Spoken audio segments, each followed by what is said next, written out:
ഇന്നത്തെ ഏറ്റവും പുതിയ വീഡിയോയിലേക്ക് ഇവർക്കും സ്വാഗതം. ലോകിയുടെ 48-ാം ദിവസമാണെന്ന് തിയേറ്ററുകളിൽ 2 ദിവസങ്ങൾ കൂടി കടന്നാൽ സിനിമ തിയേറ്ററുകളിൽ 50 ദിവസങ്ങൾ പിന്നിടാനായിട്ട് ഒരുങ്ങുകയാണ്. ഒരുപാട് സ്ക്രീനുകൾ ലോങ് റണ്ണിൽ ലഭ്യമായ മലയാളത്തിന്റെ റെക്കോർഡ് വിജയം നേടിയെടുത്ത ലോകിയുടെ 48-ാം ദിവസത്തെ കേരള ട്രാക്കിങ്ങിലേക്ക് വരികയാണെങ്കിൽ ഇന്നലെ ഈ സമയം 10 ലക്ഷത്തിൽ താഴെയാണെങ്കിൽ ഇന്ന് 9 ലക്ഷത്തിൽ താഴെയാണ് സിനിമയുടെ കേരള ട്രാക്കിംഗ് ഗ്രോസ്.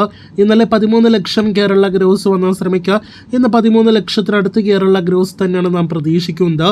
ഇന്നത്തോടെ സിനിമയുടെ ആകെ കേരള ഗ്രോസ് അങ്ങനെ 120 കോടി 95 ലക്ഷം കടക്കുകയാണ്.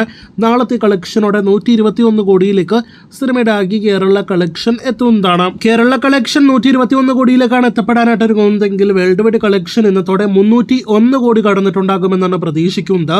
അപ്പോൾ 48 ദിവസത്തെ ലോക വേൾഡ് വൈഡ് കളക്ഷൻ 301 കോടി രൂപയാണ്.